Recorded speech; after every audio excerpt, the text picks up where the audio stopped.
একটি ছোট্ট শহরের এক সাধারণ স্কুলে অরুণ স্যার পড়াতেন। সাদা ধুতি পাঞ্জাবি, মুখে সদা মিষ্টি হাসি। তার পড়ানোর ধরন ছিল একেবারে আলাদা, কিন্তু তার ছাত্ররা প্রায় বুঝতো না তিনি পড়ার থেকেও বেশি জীবনের শিক্ষা দেন। ক্লাসে এক ছাত্র ছিল রণ। খুব বুদ্ধিমান ছিল, কিন্তু অহংকারে ভরা। সে ভাবত তার জ্ঞানই সবচেয়ে বেশি। কারো কথা সে শুনতে চাইতো না। অরুণ স্যার বহুবার তাকে বোঝানোর চেষ্টা করেছে, কিন্তু রণ শুধু হেসেই উড়িয়ে দিত।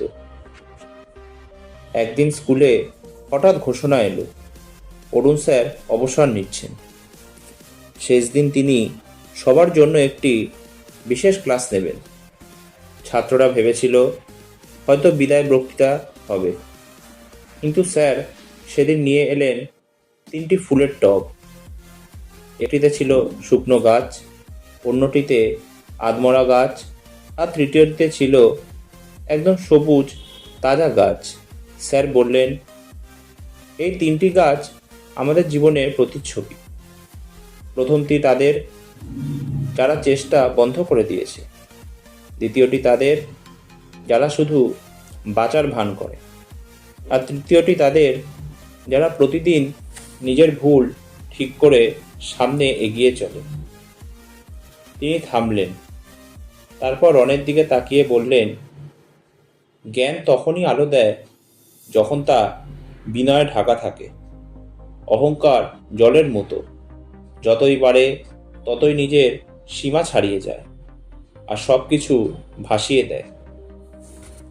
সবাই নীরব। রণও প্রথমবার নিজের ভিতরটা কাঁপতে অনুভব করল। সেদিন সে প্রথমবার মাথা নিচু করে স্যারের সামনে দাঁড়ালো। বলল, স্যার, আমি বুঝেছি, আমি এখন থেকে নতুনভাবে শুরু করব। অরুণ স্যার হেসে বললেন, শিক্ষা মানে শুধু বই নয়, ভুল থেকে শেখাও শিক্ষা। মনে রেখো, তোমার আসল পরাজয় তখনই যখন তুমি শেখা বন্ধ করে দাও। কিছুদিন পর স্যার গ্রামে চলে গেলেন, কিন্তু সেই শেষ ক্লাসের কথা রণ কোনোদিন ভুলতে পারেনি। বছর কেটে গেল। রণ আজ এক সফল শিক্ষক। যখনই কোনো ছাত্র ভুল করে বা অহংকার দেখায়, রণ শান্তভাবে বলে, অরুণ স্যারের কথা মনে রেখো। সবচেয়ে বড় জয় হলো নিজের ভিতরের অহংকারকে হারানো। সেদিনের ছোট্ট শিক্ষা আজও তার জীবনের আলো। কারণ একজন সত্যিকারের শিক্ষক কখনো বইয়ের মধ্যে সীমাবদ্ধ থাকেন না।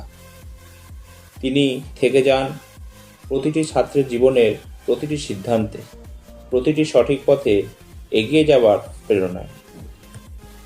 এই গল্প আমাদের এই শিক্ষাই দেয়, শিক্ষক শুধু জ্ঞান দেন না, জীবনের দিশাও দেখান।